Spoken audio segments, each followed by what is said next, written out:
Bonjour Zabou, Bonjour Jarel, comment vas-tu? ça va très bien. Écoute, alors je t'ai invité pour parler du paradisme. Alors, je sais que tu connais un petit peu le paradisme. Comment tu définirais le paradisme, toi? Wow, j'aimerais bien y vivre. Oui. C'est une société qui me plairait bien d'y vivre. C'est une société où je pourrais sortir comme je suis, m'habiller comme je veux, faire à peu près ce que je veux et pas obéir à toutes les règles qui sont dans cette société où on vit actuellement et où les gens pourraient vivre sans avoir à travailler et pouvoir avoir une maison sans avoir à travailler encore, être, avoir la possibilité d'avoir des soins, enfin que tout soit gratuit, c'est à peu près ce que je connais. Voilà. Écoute, ça serait quoi un paradis pour toi? Parce que pour moi, le paradisme, c'est le système de société d'un paradis. Donc, qu'est-ce qu'il faudrait faire pour qu'on ait un paradis? Quelles sont les choses essentielles pour toi qu'il faudrait avoir pour Supprimer le avoir? travail Oui.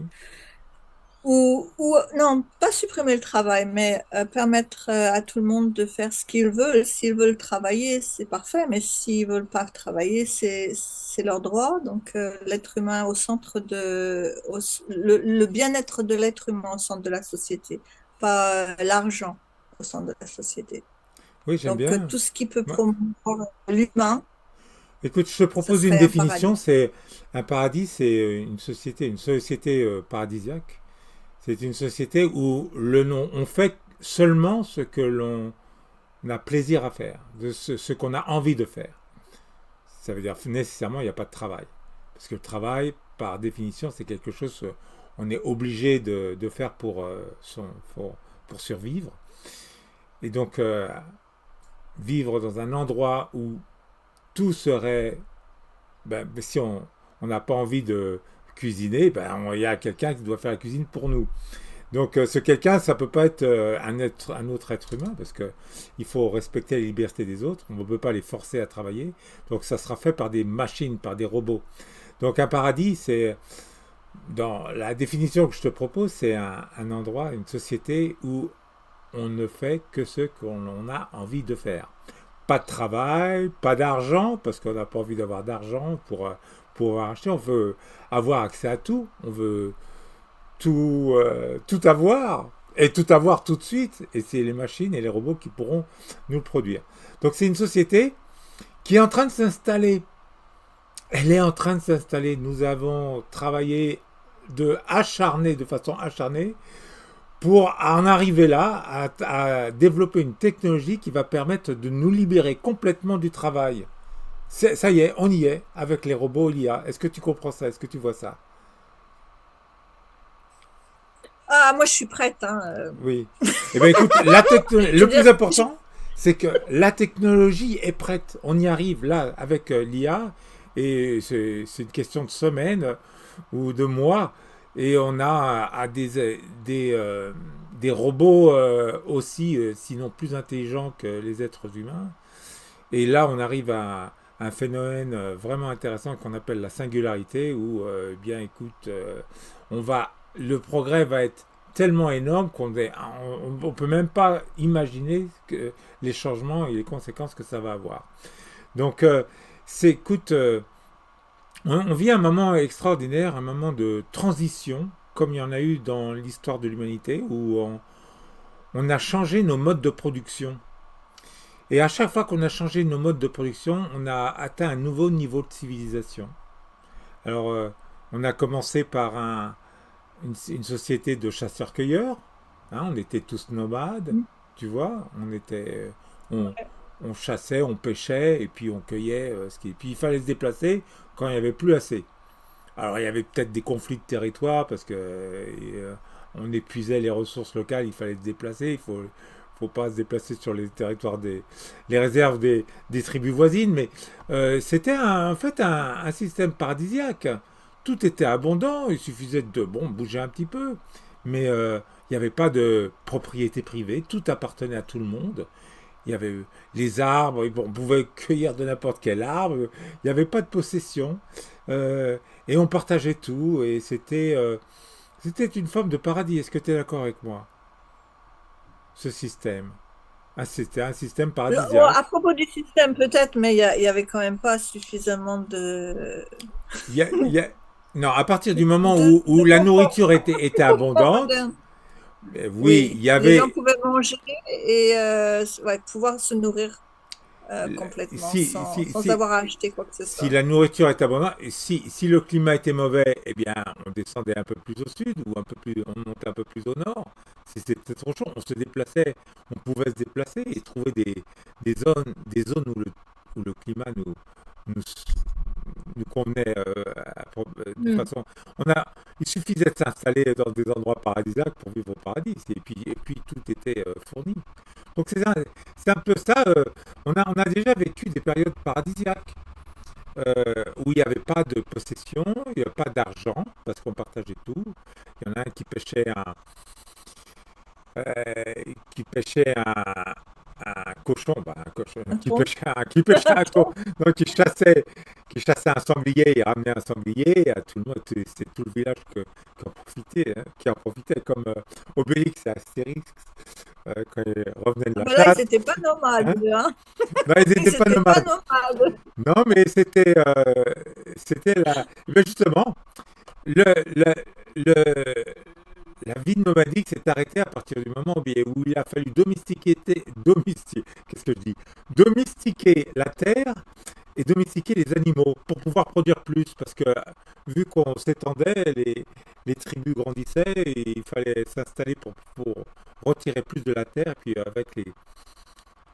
on a Je suis développé. sûre que les femmes, elles disaient qu'elles en avaient un petit peu moins marre de cette vie de tout le temps bouger quand même, hein.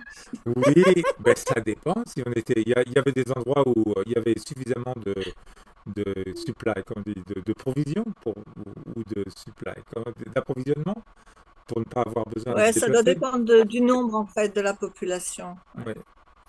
En tout cas, l'idée, c'est de dire que quand on change nos moyens de production, on change tout dans la société. On change tout. Quand on est passé de chasseur-cueilleur à une société agraire, où on a cultivé les champs et domestiqué les animaux, eh bien, on a tout changé. Il a fallu s'installer dans des villages, il a fallu mettre des clôtures, installer un système de propriété privée, donc avoir aussi des régulations, une police pour protéger cette propriété privée. Et puis peut-être aussi une armée pour protéger des barbares, les nomades qui ne reconnaissaient pas la propriété privée. Donc on les appelait des barbares, mais ils vivaient le, le lifestyle, le style de vie nomadique de l'époque précédente. Donc il y avait des dangers, oui, mais les, les sociétés qui ont survécu, ce sont les sociétés féodales, c'est ceux qui se sont organisés autour d'un homme fort, un chef de guerre avec une armée, et puis un château, et puis ils se défendaient des dangers. Et on a développé le féodalisme, et les propriétaires de terrain sont devenus les leaders et les privilégiés en fait de ce système. Et le reste, bien, c'était les serfs qui travaillaient pour les, euh, les nobles. Eh bien, tu vois, ça a tout changé dans la société. Eh bien, quand la machine est arrivée, on est passé à un nouveau niveau de civilisation. C'est une société industrielle. Et là, il a fallu encore tout changer. Les propriétaires de terrain, eh bien, ont été remplacés par les propriétaires de machines qui ont pris le pouvoir. Et puis, ça a tout changé dans la société. On a construit des villes et parce qu'il fallait une concentration la population se retrouvait là où il y avait les usines et puis on concentrait les usines pour être plus productif. Et ça crée aussi un monde complètement différent avec une production extraordinaire où on a pu bénéficier de tout le confort qu'on a aujourd'hui, hein, on sait ce que c'est.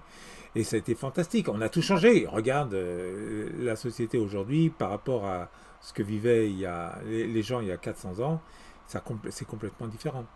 Donc on a changé Ouais, de même niveau de franchement. civilisation en changeant de mode de production. Est-ce que tu comprends ça? Enfin, Oui, oui, bien c'est- sûr. c'est- Ouais, Eh bien c'est là, clair. qu'est-ce qu'on est en train de faire? On est en train de changer notre mode de production. On va construire, on a développé une technologie qui va nous permettre de, de faire que les machines vont nous remplacer complètement. Le travail intellectuel et le travail manuel. Ça y est, on n'a plus besoin de travailler. On peut déléguer ça aux Génial. machines. Donc, qu'est-ce qu'on va faire? C'est génial. On va faire travailler les J'en veux machines une. sous terre. On n'a pas besoin de les faire qui prennent de la place à l'extérieur, enfin à la surface, et puis on va transformer nos villes, on va les remplacer par des jardins. On n'a pas besoin de s'accumuler comme ça dans des cages à lapins. On va construire des jardins, des, des cités fantastiques, très biologiques, en harmonie avec l'Indien. Ça va être complètement différent parce que ça ne sera pas une société productive où il faudra nous produire, organiser autour du travail. Ça sera une société de loisirs, organisée autour des activités de loisirs. Les gens feront Donc ce les gens qui ont leur plein de plaît. temps pour faire ce qu'ils veulent. Voilà, complètement. Et c'est ça. Et c'est en train d'arriver, et beaucoup plus vite que les gens le croient. Ça va être arrivé peut-être que d'ici 10 ans, eh bien, on sera à même de bénéficier, de complètement changer la société et d'arriver dans ce qu'on appelle l'âge d'or de l'humanité, où on vit un petit peu comme dans un paradis. Voilà. Est-ce que c'est pas formidable ce qu'on est en train de vivre? C'est génial. Ouais. J'aimerais bien y être déjà, oui. Ouais. Est-ce que tu as des Ça questions serait par bien rapport à pour ça nous. déjà? Ben, comment ça va arriver? Parce que là, tu parles de peut-être de quelques années. Donc, comment ça va Alors, se mettre dans la société? Comment ça va arriver? Qu'est-ce alors qui va se ça, passer? ça va être le sujet de nos discussions. On va se retrouver, je te propose chaque semaine, et on va parler des transitions qui vont s'opérer dans tous les domaines, hein. Il y aura des transitions sociales, économiques, politiques, euh, spirituelles. Donc on va Oui, parler individuel. dans tous les domaines. Dans tous les domaines, ça a Mm. affecté comme ça a affecté tous les domaines à chaque fois qu'on a changé de niveau de civilisation. On va parler de tout ça, toutes les transitions qui vont arriver en même temps. Ça va être extraordinaire, c'est une renaissance et c'est un monde complètement différent, un mode de fonctionnement de l'humanité complètement différent. Donc ça va être le sujet de nos discussions, de parler Génial! de cette Ah oui, transition. Mais ça va être vraiment intéressant. on va y aller progressivement. Le, Ce qu'on peut déjà dire, c'est que le changement est inévitable. C'est-à-dire que ça fait partie de la progression naturelle ou développement naturel d'une humanité. Une fois qu'elle se développe suffisamment, elle amène certaines inventions, elle invente au fur et à mesure que la population grossit. Il y a une spécialisation qui s'opère dans l'humanité. Il y a des chercheurs, des créateurs, des scientifiques, des médecins, des agriculteurs. On, les, il, y a, il y a une, alors qu'à l'origine, on était tous des chasseurs-cueilleurs, maintenant on arrive avec chacun une spécialité. On s'est spécialisé on a créé les différents organes d'un grand corps qu'on appelle l'humanité. Et l'humanité est prête maintenant, une fois qu'elle a acquis sa taille normale, comme un individu, une fois qu'un individu a acquis sa taille normale, eh ben, l'humanité va cesser de grossir, de grandir, disons, et, À continuer. et arriver à un mode où elle arrive à s'épanouir. Elle est sortie du danger de la survie. Jusqu'à aujourd'hui, on a vécu dans un monde bien où il fallait se battre pour survivre. Il y avait une compétition pour les ressources parce que les ressources étaient rares. On vivait sous le régime de la rareté. Alors ça a introduit des régimes autoritaires, des régimes militaires, où la force et la brutalité dominaient dans les rapports, dans dans les rapports humains, mais aussi dans les rapports entre nations pour s'approprier les ressources, hein. On faisait la compétition. Mais maintenant que la technologie a atteint le point où nous en sommes, où nous sommes, où nous allons avoir une société d'abondance. On est capable maintenant de créer l'abondance. Et là, ça va tout changer. Ça va tout changer dans la société. On va Dans les rapports humains aussi, ça va changer beaucoup. exactement. Et c'est ce dont on va parler. Voilà. Donc on va. Il y a tellement à dire. Il y a dans tous les domaines. Peut-être aussi, pour les auditeurs qui nous entendent aujourd'hui, on va surtout aussi développer le système économique parce que c'est important. Il y a beaucoup de choses qui nous ont été amenées dans les messages qui sont à l'origine de cette information euh, qu'on va délivrer. On dit ça, délivrer une information. Les Tu vois, messages. euh, Peux t'expliquer ce que nous c'est? vivons tous les deux dans un pays étranger depuis très longtemps, en Australie, et on perd un peu notre français. Mais cette vidéo s'adresse à tous les francophones du monde, donc on va Ça va essayer. nous aider à replonger dans notre langue natale. Voilà. Donc, excusez-nous si vous nous regardez qu'on hésite quelquefois sur notre français parce qu'on l'a peut-être un petit peu oublié. Ça fait des dizaines d'années qu'on est en Australie. Mais le mouvement du paradisme est partout et il est sur tous les continents. C'est quelque chose d'extraordinaire et on peut dire, on peut parler un petit peu de son inspiration parce que c'est inspiré des messages de Raël c'est Raël, peut-être des gens ne le connaissent pas, mais il a eu un contact en 1973 avec un extraterrestre. Et cet extraterrestre lui a révélé l'origine de l'humanité, l'origine scientifique de l'humanité. Nous avons été créés scientifiquement et ils ont été pris pour des dieux. Enfin, c'est toute une histoire. Vous pouvez regarder ça sur raël.org. Mais ce qui est intéressant, c'est dans les messages, il décrit la société du futur de nos créateurs qu'on appelle les Elohim de la Bible. Et ils décrivent la société dans laquelle nous arrivons. Et c'est le paradisme. Donc ils nous ont donné des conseils pour faire cette transition, pour établir le paradisme, qui va s'établir de toute façon, parce que c'est le seul futur pour l'humanité.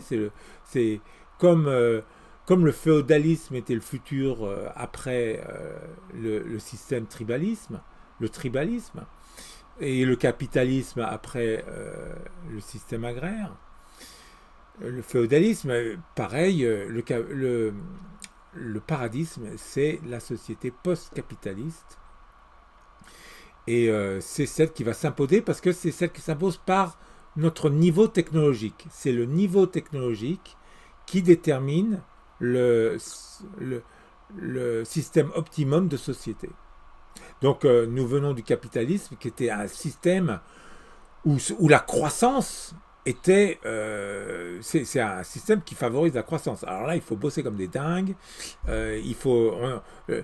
Avec le capitalisme, la population s'est développée de façon exponentielle, extraordinaire, parce qu'on a pu produire de façon extraordinaire, et ça tout d'un coup très rapidement. Donc ça nous a permis, avec tous les déboires, c'était pas un système toujours facile, et puis où il y a eu bien sûr des mauvais points et on va pas glorifier le capitalisme. Il y a aussi beaucoup de choses à critiquer et on le fera. Mais c'était un système qui nous a permis la croissance, une croissance rapide pour développer l'humanité et arriver très vite au point où nous en sommes avec une technologie qui nous permet d'entrer dans cette société paradisiaque, au paradisme, dans Le paradisme. c'est l'âge d'or. Est-ce que tu sens, est-ce que tu le sens Ah, je arriver? sens l'excitement.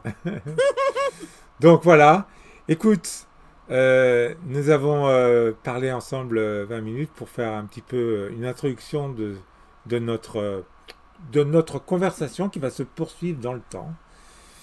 Et si tu veux Bien. bien, ben écoute, tu viendras, je viendrai avec des sujets, peut-être qu'on va commenter l'actualité, peut-être qu'on va développer ce qu'on a commencé à développer. Bon, on va aborder tous les sujets de société et Ça va être principalement super. expliquer pourquoi un petit peu déculp dé, comme c'est pas déculpabiliser, mais détruire les peurs que l'on a par rapport au futur qui arrive, parce que ça peut être un Mm. peu terrifiant. Quand on ne sait pas, on voit en ce moment le capitalisme et les sociétés s'effondrer, le système monétaire, le système social, des guerres. Oui, ça peut faire Il y a, peur, il y c'est a- sûr. il Ouais. y a des frictions et des tensions énormes qui, et il y a une grande incertitude. Et on est là pour rassurer les gens, pour leur dire que en fait, on avance dans la bonne direction. Si le système s'écroule, c'est parce qu'il doit s'écrouler, mais que est en train d'émerger bien ce système fantastique, ce nouveau système de société, le paradisme. Nous allons créer tous ensemble sur toute la planète. Ça va être un mouvement global, planétaire. On le sent bien, on est tous affectés de la même façon maintenant par ce qui se passe dans le monde, où que ce soit. Là, on le sent très bien avec ce qui se passe dans le Golfe, avec la guerre en Iran. Là, tout le monde est affecté. Eh bien, voilà, on est arrivé à un niveau de civilisation planétaire où toutes les régions du monde sont maintenant connectées entre elles et on forme maintenant un seul organisme, humanité. Et on va beaucoup parler de macrobiologie, de, de considérer l'évolution de l'humanité comme un organisme vivant, un organisme biologique comparable à un individu, mais aussi comparable aux cellules.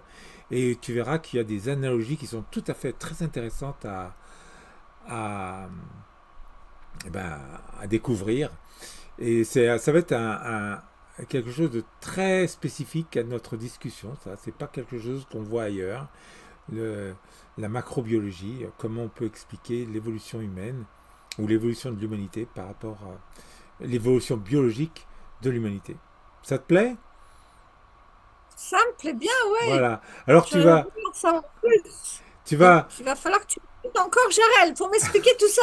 oui. Eh ben j'espère que je vais susciter des questions. Alors la règle du jeu, ben, tu m'interromps quand tu veux, si parce que c'est important. Ok, Si tu je comprends suis pas pas, sûre. tu m'arrêtes et si j'ai pas bien expliqué, tu me fais reprendre. Si je bafouille, eh bien, tu me corriges.